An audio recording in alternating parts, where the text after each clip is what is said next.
Well, welcome everyone to the Connect Illinois Round 4 webinar today. We will be talking about the June 6th BEAD Restructuring Policy Notice and going through what this means for Connect Illinois Round 4. So I will go ahead and share my slides and hopefully folks can give me a thumbs up. Looks great. Great. All right. So topics for discussion today. We will go through a recap of the BEAD program, just kind of standard slides here, then go through specific updates on the BEAD restructuring policy notice, kind of breaking it down, what it means for Illinois, and then we'll go through instructions on how you can participate in this next round, how to reuse your application from previous rounds, timeline and next steps, and then we will wrap up with some stakeholder resources. So quick recap here. The BEAD program, Broadband Equity Access and Deployment, is a $42.45 billion federal program to connect all Americans to quality and affordable high-speed internet. Illinois was allocated $1.04 billion to achieve this goal. And as we'll talk about today, there was a restructuring policy notice launched by NTIA on June 6th. So we have to make certain changes to the program, which we'll talk about in the following slides. Before we get into too many details, I'll talk through some basic terms and concepts. So as you may know, a project area unit or PAU are the building blocks of an application. These are collections of and underserved locations and community anchor institutions. So you can use these as the puzzle pieces to build your application. BSLs, broadband serviceable locations, are businesses or residential locations that comprise those project area units. And community anchor institutions, or CAIs, are entities that facilitate wider use of broadband service by vulnerable populations, such as schools, libraries, and senior centers. And the CAIs that are eligible for the BEAD program do not have access to gigabit symmetrical service.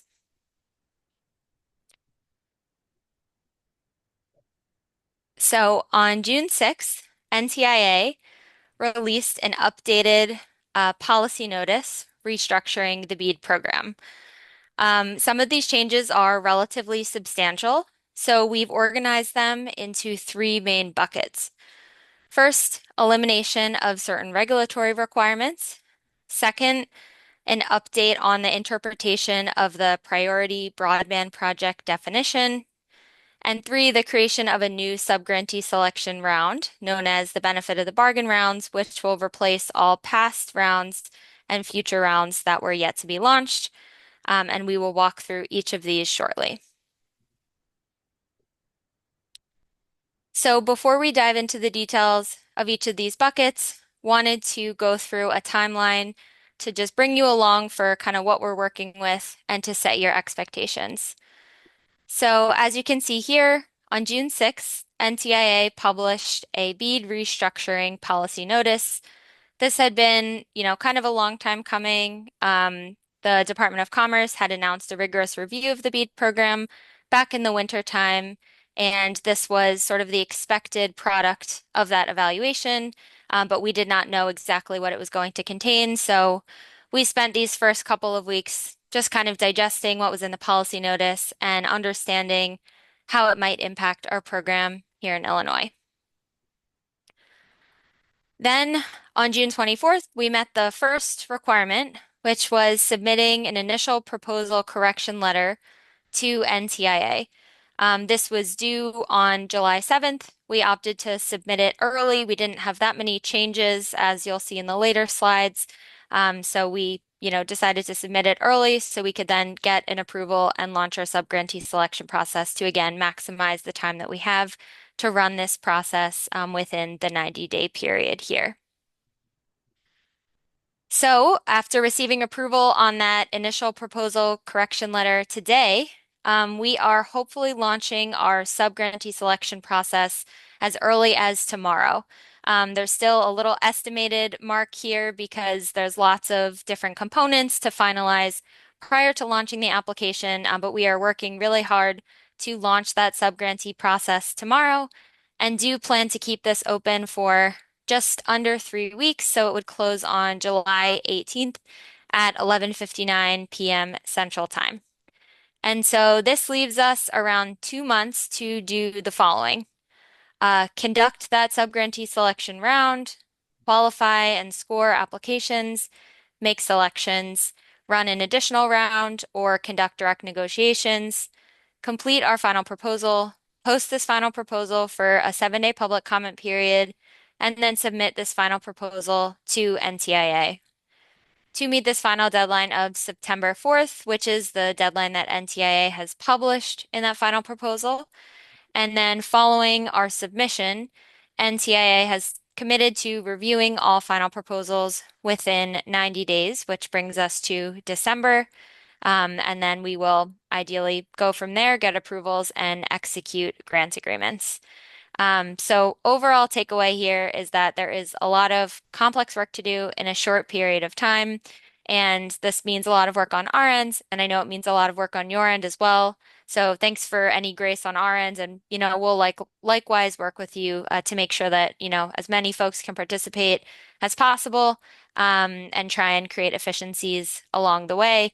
But also just know that we're working within this very tight time frame, and so things like curing Q&A will be kind of treated as such. So now I will pass it over to the office's broadband policy manager, Shauna Tates, to walk us through some details. Hi, all. Thanks so much, Devin. So Devin mentioned three big buckets of changes. So the first of those three is the elimination of certain regulatory requirements under the policy notice. So the first of these is at the top of this table, requirements around labor, employment, and workforce development. So the policy notice eliminated fair labor practices as a part of our scoring rubric, as well as removing project labor agreement requirements. Illinois does have labor laws that we will need to comply with, and NTIA has allowed for the submission of waivers. So Illinois submitted waivers on prevailing wage and Illinois Works statutes. The second change here is around climate change requirements. So the policy notice eliminated the state's need to account for any weather or climate-related risks in new infrastructure projects. However, applicants still need to establish risk management plans for any infrastructure reliability and resiliency from natural disasters. Third are issues around open access and net neutrality. So open access is eliminated from the scoring rubric, and then the policy notice also eliminates certain consumer protections, such as restrictions on data caps.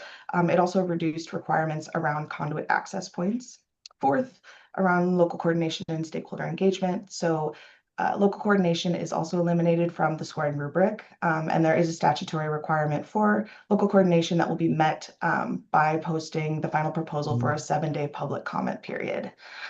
Fifth here, the low-cost service option. So the policy notice eliminates a state-defined low-cost service option. So providers can propose their own low-cost service option, including an existing affordability plan that's offered to customers.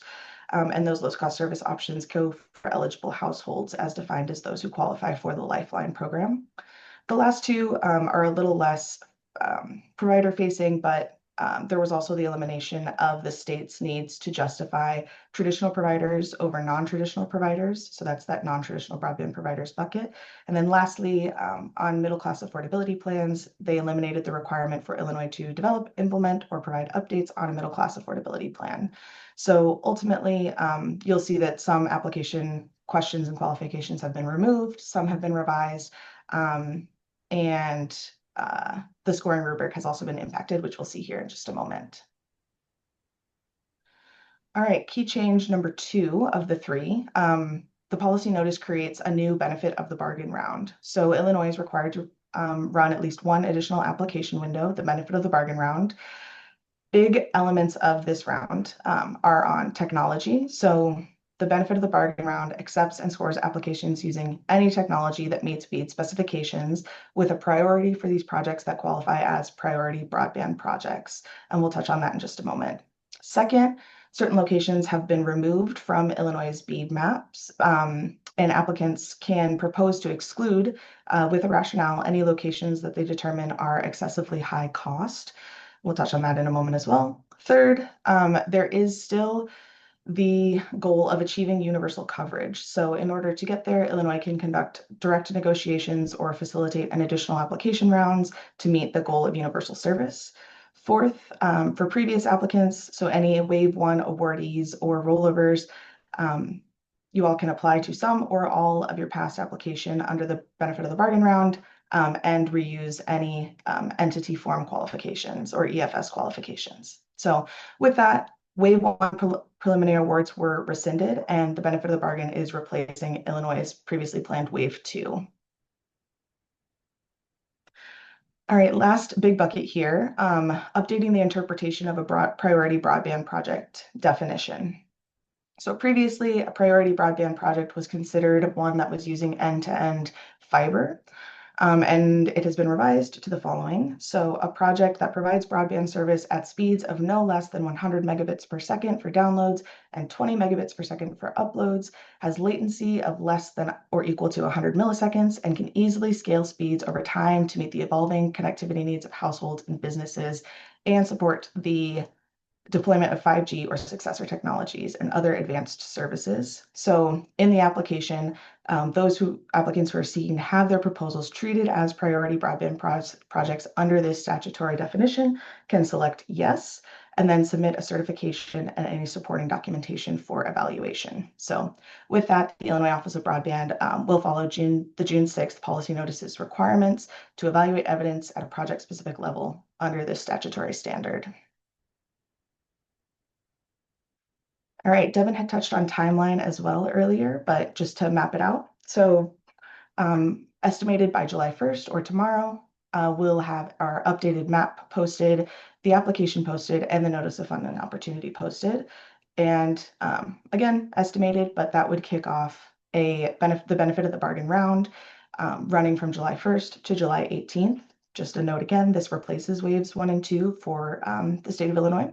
Then the state will have July and August to qualify and score applications and conduct any negotiations or open any potential additional rounds for the remaining locations. And then finally, on September 4th, following a 7-day public comment period, we will be submitting our final proposal to NTIA. And then you'll see here on the bottom in the blue bar, we have technical assistance through today's webinar, and then we'll also be hosting office hours twice a week on Tuesdays and Thursdays from 1 to 2 p.m. Central Time for any of those questions specific to your application. Alrighty, and I had mentioned that the scoring criteria or the scoring rubric would be pared down. So this is the rubric under the restructuring policy notice. So it breaks it into primary and secondary criteria. The primary criteria requires the states to choose the option with the lowest cost based on minimal BEAD program outlay.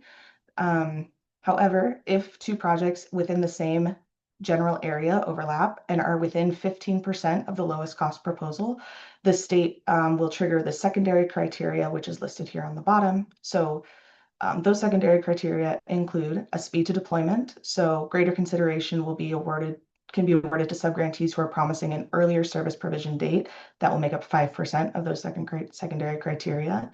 Second, the speed of the network and other technical capabilities will be 45% of that.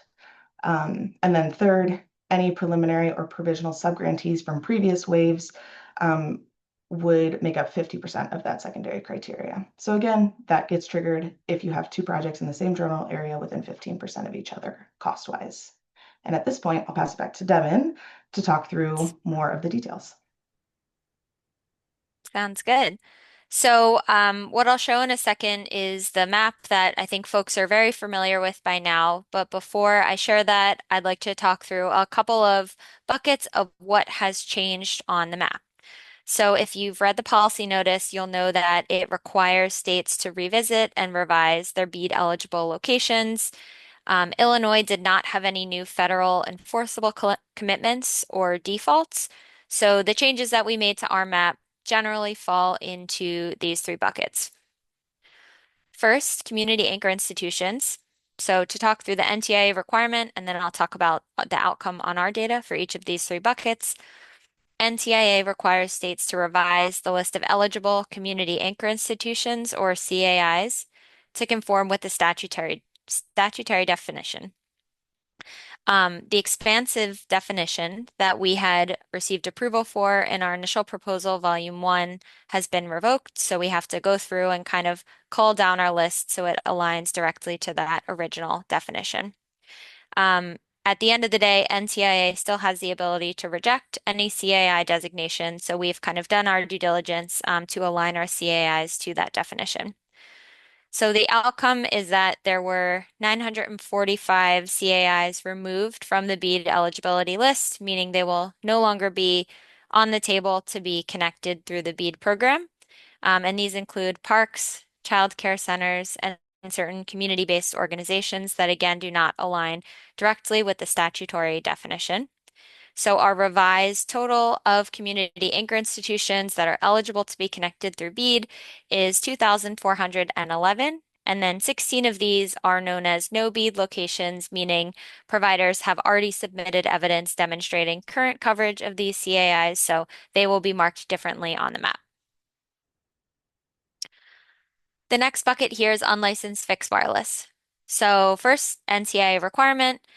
Unlicensed fixed wireless providers can now compete for BEAD subgrants with other applicants. So you may recall previously, unlicensed fixed wireless was categorized as an alternative technology that the Office of Broadband would have invited to apply in our third round of applications.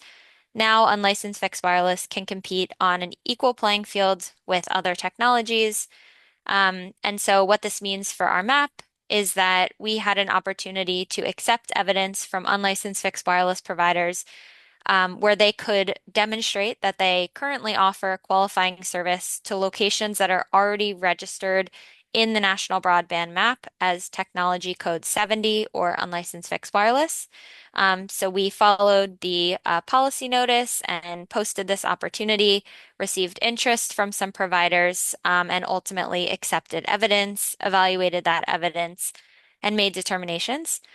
So as a result, not too big of an impact here. Just over 1,600 BSLs are shifting from BEAD eligible or unserved and underserved to served based on evidence from an unlicensed fixed wireless provider. So these locations will be taken off the map, as we like to say, so they will be no longer BEAD eligible.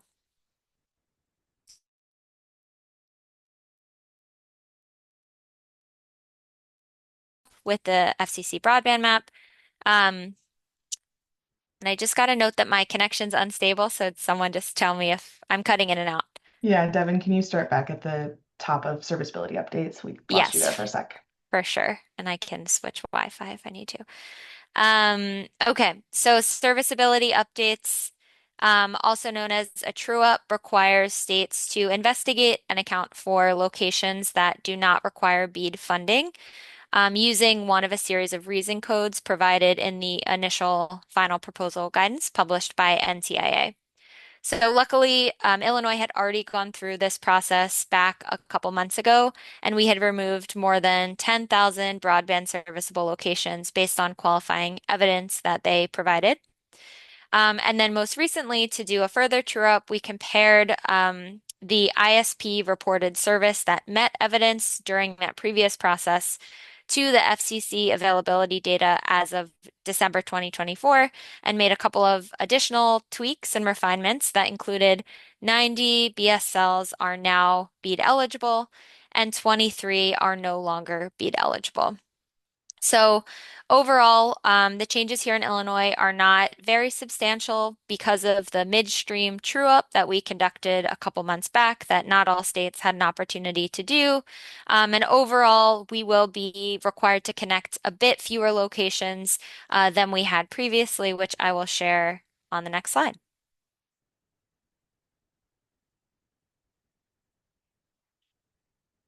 All right, so our new big number our new goal through this process is 162,604 locations which are eligible to be connected through the BEAD program.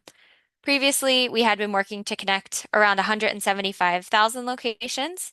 And so now with the changes outlined on the previous slide, we are required to connect this 162,000 locations, nearly 163,000. The breakdown is we are required to connect around 98,000 unserved BSLs, 62,000 underserved BSLs for a total of around 160,000 BEAD eligible BSLs, and then just under 2,400 eligible community anchor institutions. So, moving right along to the subgrantee selection process. How can folks actually participate? What are the logistics here?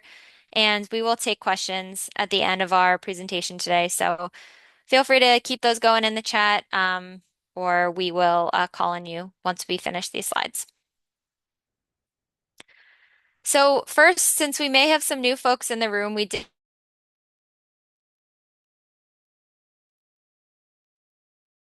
overall that have not changed with the new policy notice. The first one is network capabilities. So there are speed requirements, latency requirements, and outage requirements that any BEAD subgrantee will need to adhere to and commit to through a grant agreement. We have deployment requirements, first related to deadline. All applicants will need to complete service and have that ready to go within 4 years. Conduit access points, there's a requirement to include interspersed conduit access points at certain intervals. Service obligation, the program still requires reasonable and non-discriminatory terms and conditions, plus the ability to get connected within 10 business days of a request. The low-cost plan requirement has changed, as Shauna had shared, but there is still a requirement to offer at least one low-cost option to eligible subscribers, which are now lining up with the Lifeline eligibility criteria. We also still have cybersecurity and supply chain requirements. And finally, we still have a 25% match requirement. Of course, still with the opportunity to request a waiver subject to NTIA approval. So a lot of this will be review for folks who had either applied in Wave 1 or who were preparing to apply in Wave 2, and I will do my best to highlight the differences here. So for those new to our application process, we have three components of an application. The first component is the entity level qualifications, also known as the entity submission form. You only have to complete this form once per organization or per applicant.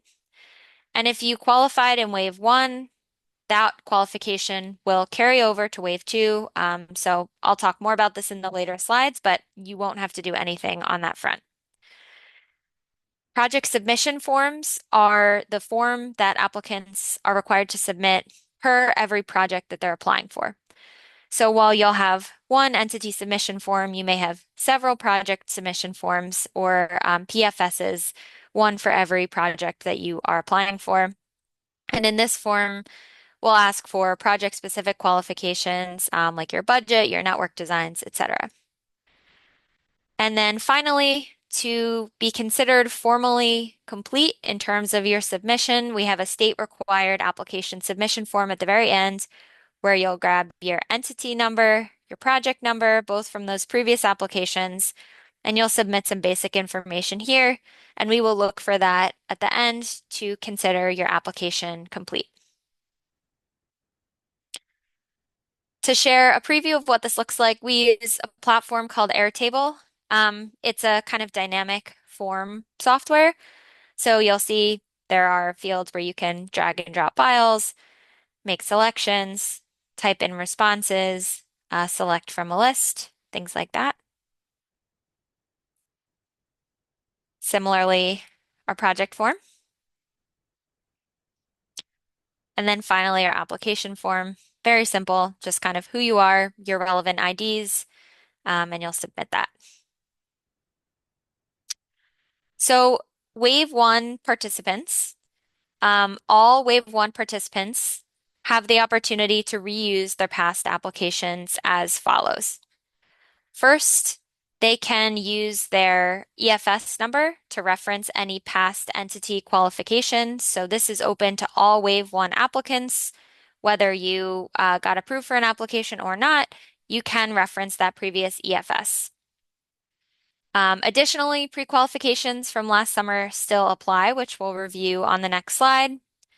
And then in our second bucket here, applicants who received a preliminary award or whose application was rolled over to Wave 2 can complete a form indicating that you would like us as the state to reference either part of or all of your previously submitted application. And you can indicate certain tweaks that you want to make, such as reducing your budget, increasing the number of PAUs that you're covering, etc. So, for example, if you would like to reference your original application but add a couple of PAUs, you can do that through that kind of streamlined modification form. And if Wave 1 applicants would like to be considered priority broadband projects, they'll also need to complete the required documentation. So this will be included in that kind of Wave 1 form. If folks participated in pre-qualification last summer, all of this still stands. Not all of the qualifications are still required, but if you did participate last summer and this was optional for anyone new, you should have received a letter summarizing the outcome of this process. So if you are planning to apply for the first time, we recommend that you dig up this letter. And then once you're in your entity form submission, you can first navigate to the pre-qualifications process section, respond yes to the question that asks if you want to participate in the BEAD-funded Connect Illinois Round 4 pre-qualification process or that you did participate. Then you'll want to enter your PPQ ID, which is at the top of your letter. And then you can check off every pre-qualification that you were previously approved for in this entity form. And then that will tell us that we can just reference what you had submitted previously, and we don't need to review anything again or for the first time. So again, it's an efficiency for both you and the state. So there are a certain set of BEAD required qualifications that everyone will have to submit. You can see them broken down here. And then a subset of these will require a standard template. So when we publish our application guidebook and our application, hopefully tomorrow, you'll see all of these linked in their respective question. And this helps us make sure that we're collecting all of the required information from all of the applicants, as well as creating an opportunity for the state to conduct a streamlined review, especially in this short period of time. The templates are going to be really key. The entity qualifications, like I said, you can reference qualifications from the previous rounds from pre-qualification. If you are applying for the first time, you'll have to submit all of these project qualifications as they are specific to that project that you're submitting. So also in the application guidebook, we'll have a full list of templates and forms. We know it can be a lot, so this is intended to make it easier for everyone. So this is a kind of high-level summary of all of the different templates and forms that we will require throughout this process. Again, if you were approved for something in the past, you can just let us know and we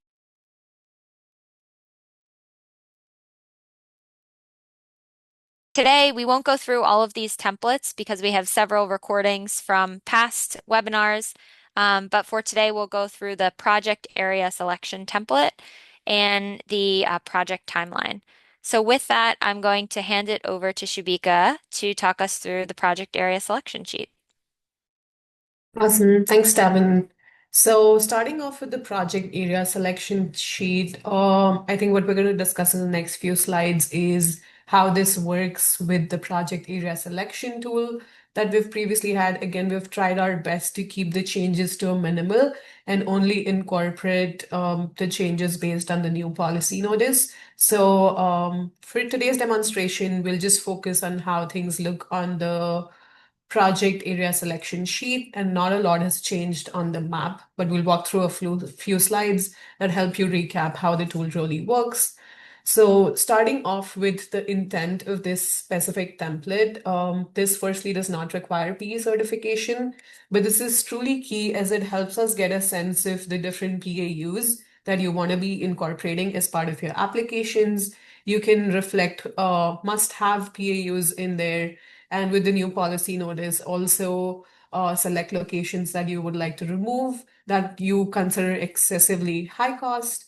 And then it's also helpful for our team to high level aggregate some of the statistics that show up in the summary tab of the template. And the screenshot on the left is a preview of that we'll also take a closer look at in the next few slides and in the demo. And it also helps us make sure that the application meets some of the gating criteria, like the percentage of not unserved or underserved locations that one can add, which is at the 20% or less threshold. So moving forward, looking at the project area selection tool, which is the map you'll start off with. Just a note here, we have had changes to the PAUs as we were working on the benefit of the bargain round, and then based on the changes that Devin previously shared with respect to the no BEAD list or the BEAD funding not required list, there have been additions to that. So if you've previously worked with the map and have exported a CSV, please do not use the same for the project area template moving forward, because there have been changes to the data, and so it's not going to clearly translate into some of the checks that we have on the project area template. Now to walk you through, this should look pretty familiar. On the left side, we have a menu of all the different layers that you can toggle on and off to kind of navigate through the map. We have the project area unit aggregate areas, which is the bigger PAUs. We'll have the eligible locations. The BEAD funding not required are mostly reflected as black symbols, while all of the others that are eligible would be the different colors that we're seeing. You're also able to work with an eligible locations layer on there just to get visualization of where those are with respect to the eligible locations on the map. And then we also have a layer for the high cost areas. The intent is to be able to select the PAUs that you want to include as part of your application. So you're able to do that through the hand or the lasso tool that we have right here to make that selection. Or you're also able to individually click on the specific PAU of interest and select add to my PAUs and go forward with next steps that we'll see in the next slide. So we have a few tabs on here. The layers tab, we went through that, which has all of the different aggregate areas, eligible locations, ineligible locations, and we also have the high cost areas on there. The next tab is the PAUs tab. This essentially shows all of the PAUs that are in the current extent of your map. So you're able to click on a specific PAU ID and zoom into that specifically if you want to take a closer look at the eligible locations in there and things like that. So you can use that to get a sense of PAUs that are in your current extent. And then you have the My PAUs tab, which is only going to include the PAUs that you have selected as part of My PAUs. You will also see helpful summary statistics on there in terms of the number of PAUs selected, breakdown of the different category of locations, and also the total reference cost for the set of locations that you've selected in your PAUs. Again, the reference cost is based on fiber technology. It does not change on the specific technology that you're working with. Just a note there. And then you also have the option to select must-have PAUs by clicking on the orange star icon in front of each of the PAUs that is selected as part of your shopping cart. The next steps here, after you are comfortable with all of the PAUs that you've selected, made the must-have selections, you're able to download that as a CSV, and that's going to be important. The next step is you're filling out the project area selection sheet. If you have a lot of PAUs that you're working with, you're also able to bring in a previously exported version of your CSV through the second folder icon here, and essentially start where you left off and include or remove any PAUs from that previously selected export. You can also view your selection in a table format using the next icon there, which is the squares. And then you're also able to delete all of the selections if you're just like playing around and want to start afresh. So once you have your export, this is when you'll start with the project area selection sheet. On this slide, we are previewing the summary statistics that are shown in this particular template towards the end. So we start off with project eligibility, making sure that if you're including additional served locations on there to be funded as part of the BEAD program, it does not exceed the 20% threshold. So if it says threshold not met, that is how it should be, meaning your served locations are less than the 20% that is allowable. It gives us the total number of PAU selected and the reference cost for them. Also the total number of BSL selected, and now we also have the no BEAD breakdown and the number of locations that might have been excluded because of excessive high cost considerations. And then it also gives us a percentage for those. The next section is for CAIs. Again, a similar breakdown for the number of CAIs in those PAUs, how many of those are no BEAD, and if any were removed because of excessive high cost. And then based on the technology selections for your locations, you will also see the breakdown by technology type for each of the locations in your project area template. This is one of the new additional tabs that we've included to account for any locations that an applicant is able to remove if they consider those as excessively high cost. So this will be in the Remove Locations tab. It will essentially populate data from the raw data input, which we'll look at in a couple of minutes when we're demoing the template, but just pulls in all of the locations from there. And you're able to select yes for any of the locations that you would like to remove. And for each of those, the applicant is then required to provide a rationale for why they want to exclude those and also give us the incremental BEAD funding required to actually connect to those locations. So we get a sense of, yes, these should in fact be considered as excessively high cost, and that's the reason they were removed. There's also a key input here in this, which is the technology that you're going to use for covering all of these locations, which is going to be through the PAUs tab and the PAUs mixed tech tab. We'll take a closer look at this in our demonstration, but ideally this allows for selecting one technology for all the locations within a PAU, or there's also this option to select mix of technology if there are instances where the applicant wants to use more than one technology to serve all of the locations within that PAU, which would be through the PAU's Mixed Tech tab. And then we'll quickly just go over the slide, Devin, and then do the demos together. The other template that we will look at is the project timeline template. So this is based on all of the built out timeline and milestones that we have laid out. This is pretty similar to the previous version.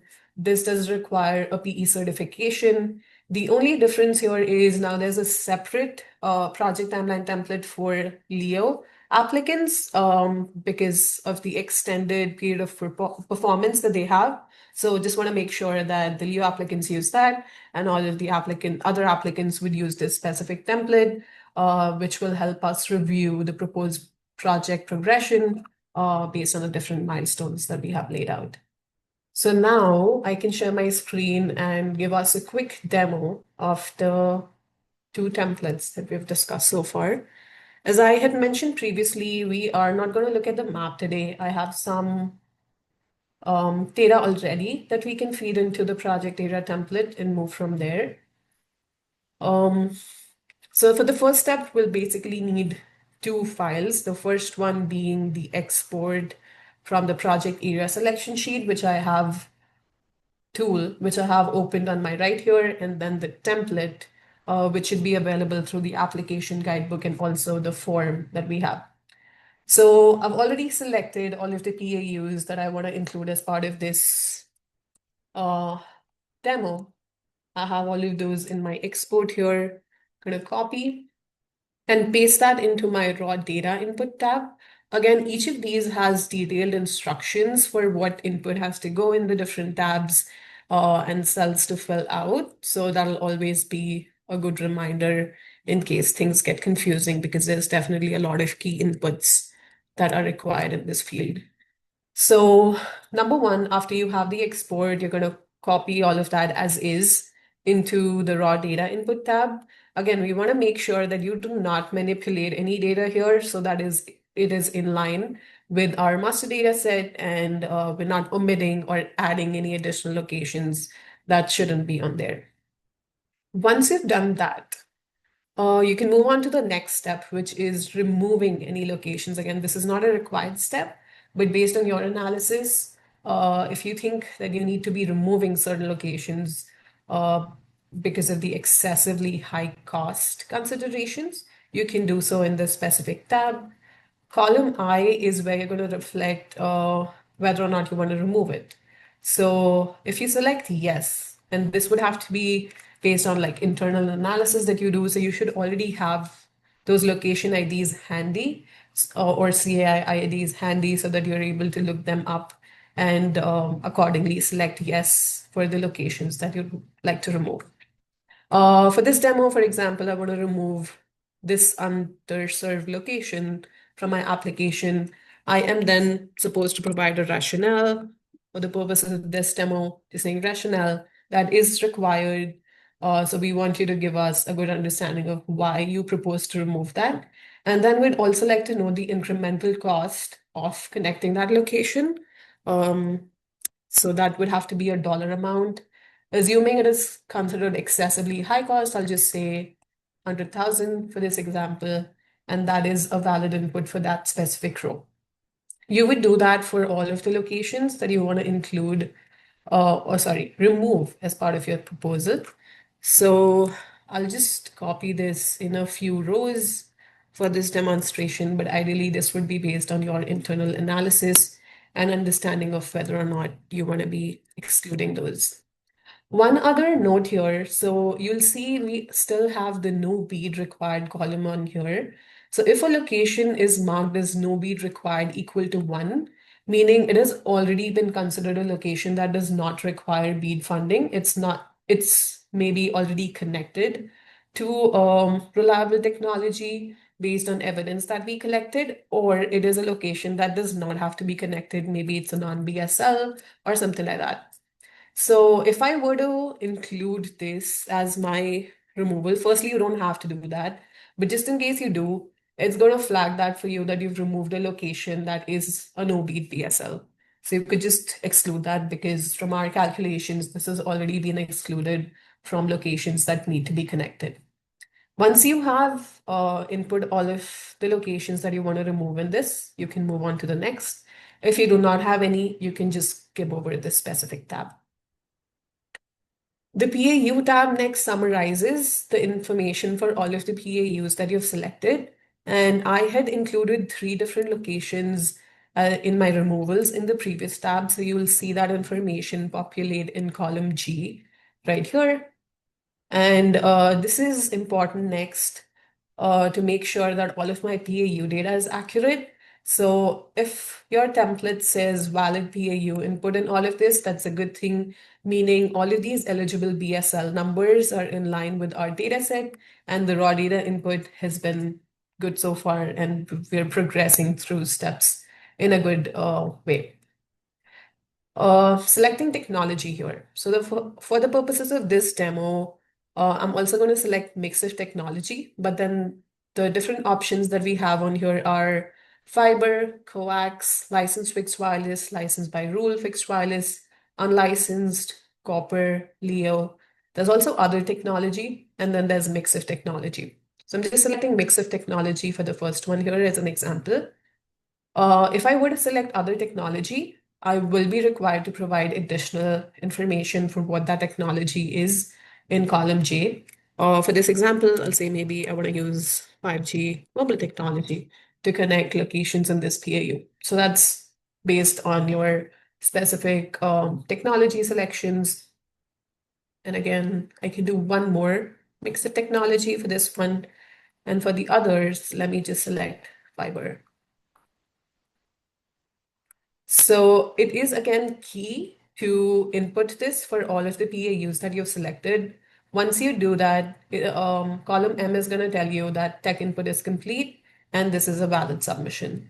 So again, ensure that you have a technology selection for each of your PAUs before you move on to the next tab. If you did select mix of technology, you will have to go on to the next tab, which is PAUs mix tech. And this is where you'll need additional input. So on here, we have the number of eligible locations that have not been removed. As an example, we can go back to the first PAU on here. This has a total of 15 eligible locations, which is both BSLs and CAIs, of which I removed one. So this tab accounts for that removal and is only showing 14 locations that I need to connect. Because I've selected mix of tech, I might have 2 or more technologies that I want to use. So for this example, I'll say 10 for, or let me just say 5, for example.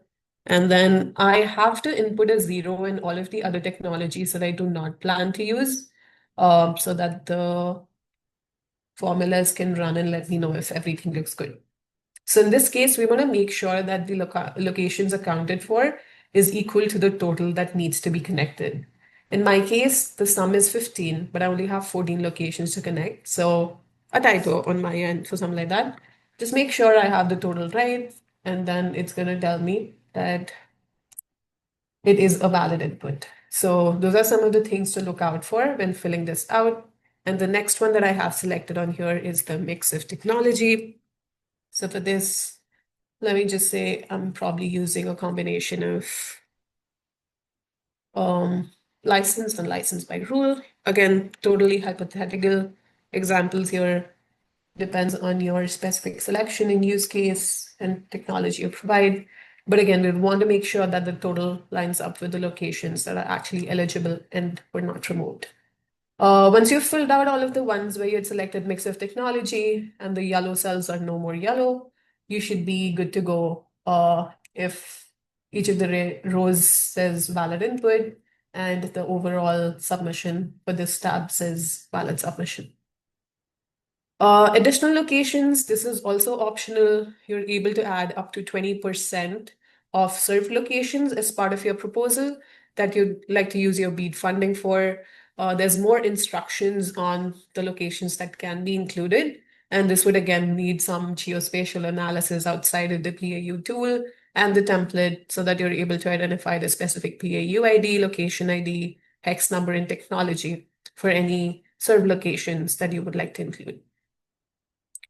Once all of that input is done, if you had valid submission showing up in the different tabs on here, you should be in good shape and do not have to do anything on the submission summary tab. But this could be a good place for you to get a sense of all of the PAU selected, the location selected, gives you a breakdown by no BEAD, excessively high cost, and also the breakdown of the different technologies that you have selected. So you can always use this to make sure that your submission looks good. Again, a lot of input here, starting off with export from the project area selection tool, leading to the final summary, which is going to be helpful for our review. With the project area selection sheet done, we are quickly like to share the timeline template as well. As I had mentioned, this looks very similar to the previous version. The only difference being we have 2 versions of this now, one for all non-LEO applicants and one for the LEO applicants, which includes the increased performance period that they have based on the new policy notice. This will also start with the applicant information. And then we have all of the different milestones on here. I'll walk through what the input should look like on here, but then each of these milestones for what they mean, you're also able to look at the glossary here to see what we're expecting. And then there's also a description field here for you to describe the activities that will happen in each of these milestones. One key thing to note on here is when we're referring to numbers here, these are not tied to specific months of the year. This is essentially after grant execution, just starting off with month one. We've seen examples where there are like larger providers who are considering all of the applications that they might win. So it might so happen that after grant execution, you start with project planning in month four. Again, this is not tied to a specific month of the year. This is when I'll be able to start. And then in column E, you're supposed to fill out how long it'll take for this specific milestone. So I'll say I start in month four and I'll need 2 months to do this. And this is all using the grant execution date as a start point for me. So it's going to hatch out all of that timeline on your end and continue to do that for all of the different milestones that we have on here. Again, things could happen simultaneously. So you also have the detailed project planning happening, and you could also have the network design happening at the same time. Maybe this takes a little bit longer. So say 3 months to do this. So that's how it shows up. And let me just close out here, for example, 34, and this is going to take, and super example numbers here, so do not use this as reference, but just want to point out the two different numbers that we have going on here. So we have the project completion period, which is showing up as 35 months because I'm starting with my program closeout in month 34 and taking 2 months to do that. So that's 35. But as you see, I only started my project 4 months into grant execution. So that's the other summary here, which is the actual project duration, meaning I'm only taking 32 months. It's just the additional 3 months in the start where I'm not actually working on this project.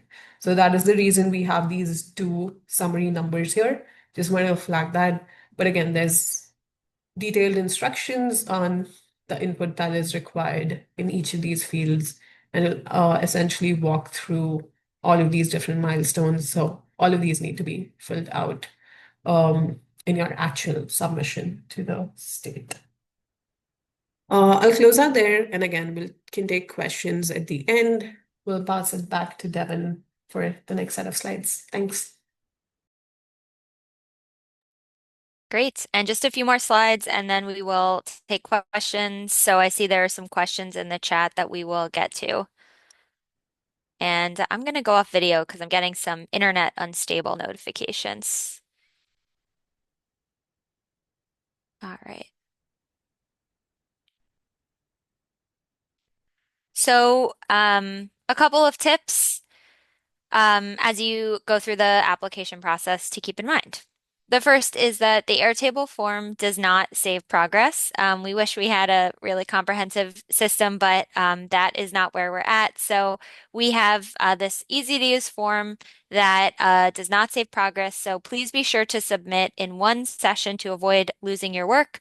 We suggest kind of reviewing all of the application questions in the guidebook and in the application, and then compiling all of your responses and documentation in a separate folder on your computer, and then uploading it all in one go.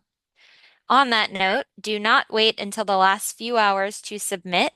We will not accept submissions after the deadline, which this time is at 11:59 p.m. It's usually 5 p.m. This time, 11:59 p.m. Central Time, regardless of the reason. So there may be technical challenges. The system might be overloaded. We unfortunately cannot accept anything after the deadline. Third, use standard templates and fill these out to completion. An incomplete application may lead to an application being removed from consideration. Particularly in this short timeline, the curing turnaround time will be fast. So please be mindful of putting forth a complete, high quality application up front, and then be mindful of deadlines as we get into the curing process. Similarly, we also require a file naming convention for any document and template uploads. So you'll see this in the guidebook and in the application, and we'll send around these slides, but please use this naming convention as it helps us with some back-end data processing steps. And then finally, just a tip here, Shabika mentioned the must serve PAU feature in the project area selection tool. So you'll have the opportunity to star a PAU as must have, which tells us that your project will not work if you lose that PAU. What this means in practice is when we're doing automatic deconfliction, meaning descoping your applications based on whether you receive the higher or lower score for that area when competing with other priority broadband projects or non-priority broadband projects. We do this at first automatically. And so if you select a must-have PAU, if you indicate it as must-have and it is removed, that means that we will kind of throw out your whole project. So just think carefully about that because we don't have a lot of time and we want to maximize awards. So we don't want to limit your opportunity for award during deconfliction. A couple of resources. So hopefully tomorrow, stay tuned for an email to announce this. But upon the official start of the wave, we will publish an updated notice of funding opportunity or NOFO. This is the formal rules of the program, the sort of formal state-driven grant opportunity posting. So you can look out for this. We also publish a guidebook, which is a more detailed version of the Notice of Funding Opportunity that has lots of helpful links and a little bit more detailed guidance and rules of how we will go about this process. So when you're filling out your application, we recommend kind of having both of these things side by side. We will also have office hours starting tomorrow at 1 p.m. every Tuesday and Thursday. This is 1 to 2 p.m. Central Time. These are on Zoom. So the Zoom link I will share out in the recap email. This is also on our website in the calendar. The way our office hours work is we see folks one by one. We know that a lot of your project approaches might be confidential, so we leave folks in the waiting room and then pull you into different breakout rooms as time allows. So if you are admitted to the meeting and you are in the waiting room, just be patient and we will get to you as soon as we can. And then we'll also continue to publish FAQs following webinars and office hours. So there's transparency and we make sure that everyone is receiving the same consistent information. Another plug for an upcoming webinar later this week on July 2nd at noon. We will be sharing more information on the Illinois Century Network. This is the state-led middle mile network. Given the sort of emphasis on benefit of the bargain in this round of BEAD, we want to make sure that all providers are aware of this opportunity to work with the state, work with DO-IT, through the Illinois Century Network to lease or tap into dark fiber across the state at a great rate. So tune in to this webinar for more information on that. And finally, we have all of our usual links here that we will add to once the formal guidebook and application materials are posted.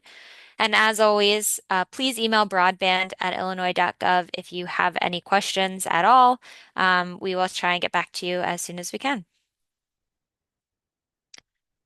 So that is the end of our presentation for today, and I will go ahead and go through the questions here. We wisely made this webinar 90 minutes, so we have time since we know it's a lot of content. So please stick around if you're able to. If not, we will be sending out the slides and the recording. And before I close out these slides, I do want to just make sure that folks are aware of these two opportunities to sign up for communications from our office and the lab. This is our intake form, this bit.ly/IOB partner, and then our newsletter. Really encourage you to sign up, and anyone who wants to receive communication about our project, our process here in Illinois should also enroll. Okay, and with that, I am going to grab these questions. All right. First question here. Can you please share what evidence you are accepting to support the answer of yes for a priority broadband project? So I'll share first that we are following the June 6 policy notices requirement to evaluate evidence at a project-specific level under the statutory standard for all projects that claim priority broadband status. In our application, when it launches, you'll see there's a series of templates where we'll ask applicants to provide information to help us make that determination. So you will be able to see those very soon. Next question. How is the easily scale speeds requirement being defined? Is it over years, speeds, etc.? Are projected cost savings going to be included in the scoring? For example, fiber versus fixed wireless upgrade costs. Um, so I think similar question for any applicant who would like to opt in to be considered a priority broadband project. They will have to provide documentation demonstrating that they meet the statutory definition as explained in the policy notice, and we'll have a series of templates that applicants can complete to provide that information. In terms of the scoring, I think you could see in the second bucket of the secondary scoring criteria that Illinois has opted to include, get the exact line, speed of network and other technical capabilities. So states may weigh speed, latency, and other technical capabilities. Our detailed scoring rubric will be published in our guidebook, which should be tomorrow. I see a question about which version of the BDC fabric did you use? Shubika shared an answer here. Shubika, do you want to jump in with your response? Yeah, sure. So we started off with version 3.2 of the fabric for our initial list of BEAD eligible locations. However, as part of the true up that Devin previously mentioned, we have compared that list to the latest version 6 of the fabric that's available out there. And that led to a removal of nearly 7,000 locations that no longer exist on the latest version of the fabric because they might be farm structures or things like that that don't actually need a direct connection to the internet. So those have been removed from the eligibility list. Thank you, Shubika. Are you able to send the link to start the pre-qualification process? So Illinois had a optional but encouraged pre-qualification process last summer. Now that process is closed and will open up qualification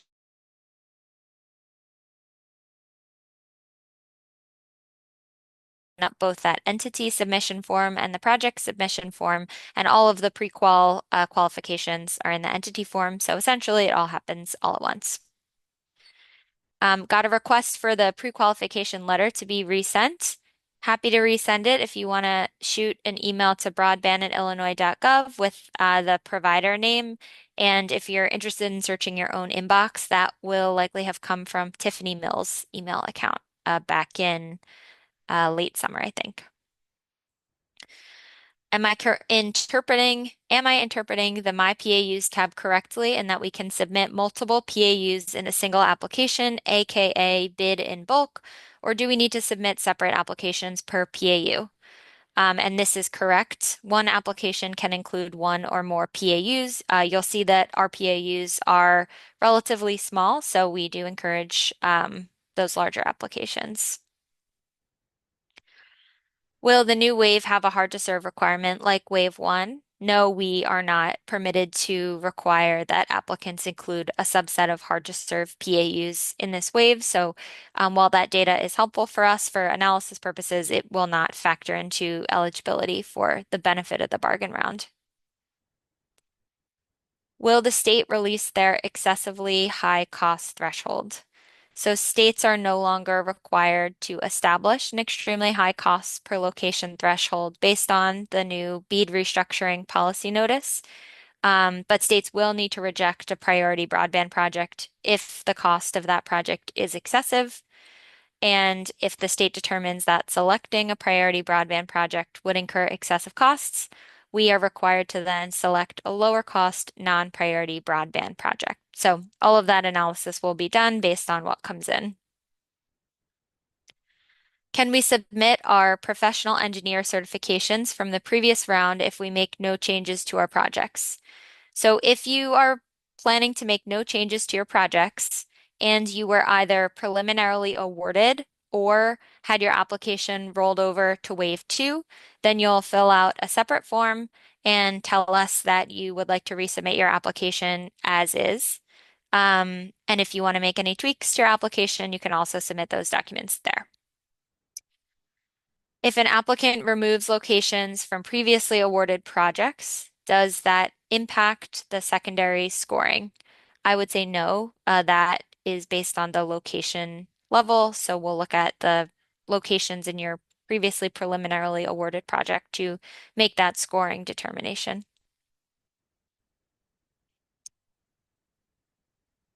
Okay, can you please repeat the deadlines, including when the guide and maps will be available? We are aiming to publish everything tomorrow. So July 1st would be day one of the round where we'd be accepting applications. And that round will close on July 18th at 11:59 p.m. CT. If we have to delay for any reason, we will email you as soon as we are launching. Is there any scoring or award consideration impacts on removing high cost locations? So, as specified in the policy notice from June 6th, the state will only compare applications that cover the same general project area, and the set of actually covered locations in an application will guide this definition. What do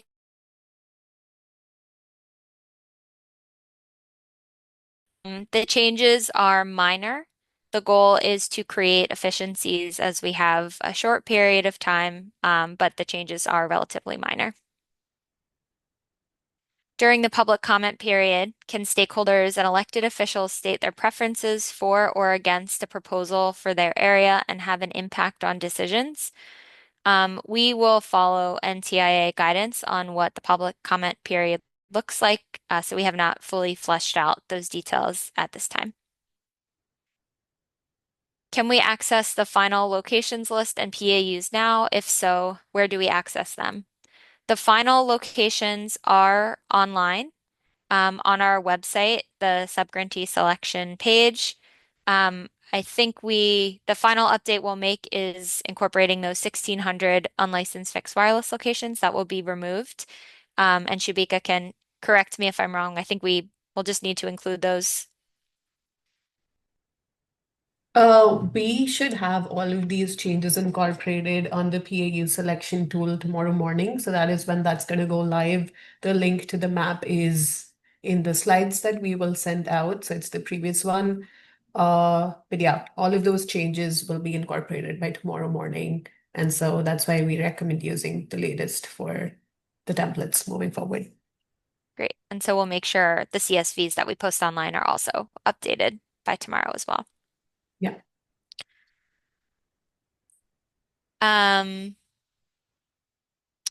If you have previously applied, are you saying that the prior numbers are not the same, regardless if you have an application that has to be refreshed with new numbers?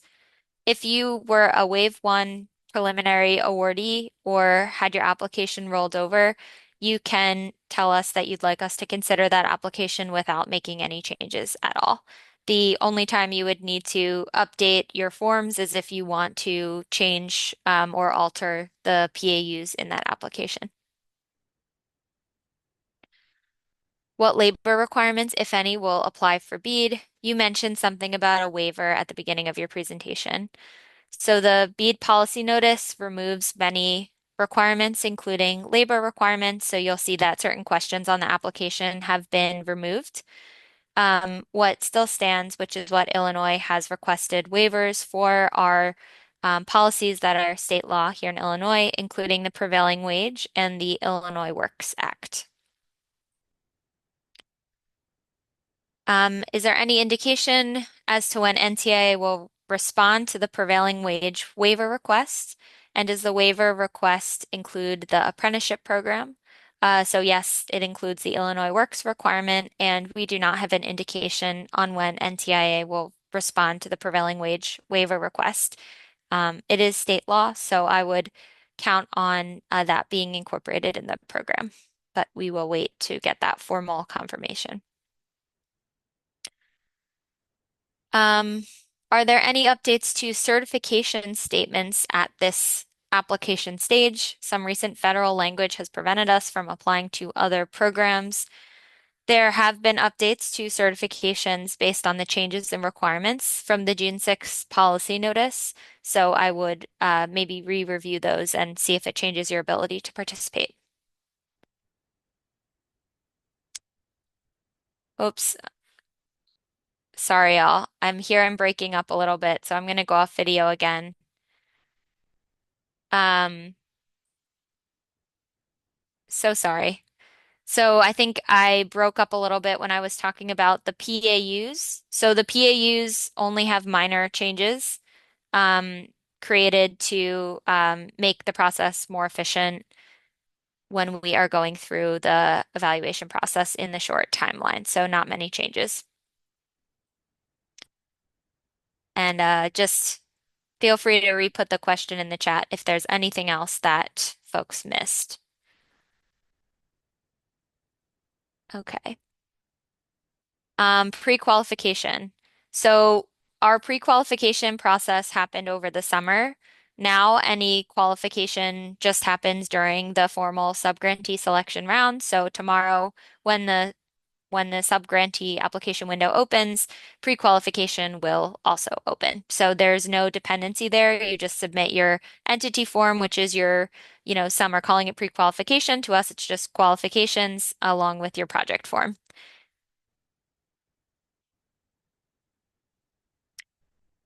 All right. Is there, oops, apologies. Okay, another question here. If an applicant has the lowest cost but removes BSLs due to high cost, will those BSLs still be served through the BEAD program? So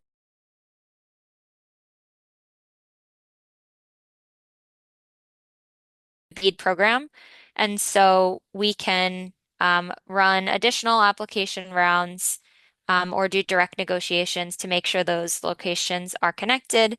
And if they are not connected, um, then we will categorize them under reason code 7. Seeing I broke up at the top of the answer. Thanks, Shauna. Um, I was responding to the will those BSLs still be served through BEAD even if they are removed? We will try our best because we can go through additional rounds and direct negotiation. But if there is no way to connect them, then there is a reason code that we can categorize them under.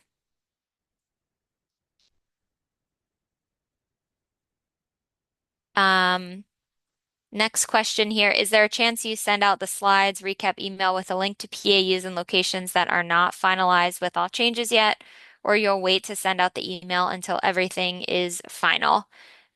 We will send out a link to everything tomorrow as soon as it is final. Can you clarify what future support for 5G means? We will be releasing instructions on how to provide evidence of priority broadband service tomorrow when the application opens, and that is inclusive of our interpretation of what 5G future support for 5G means.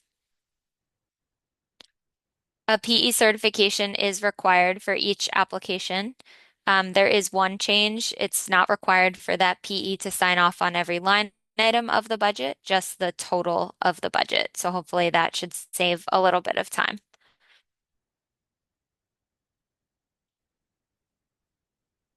All right, I think I got to every question, but let's give it a minute if anyone else has questions at this time.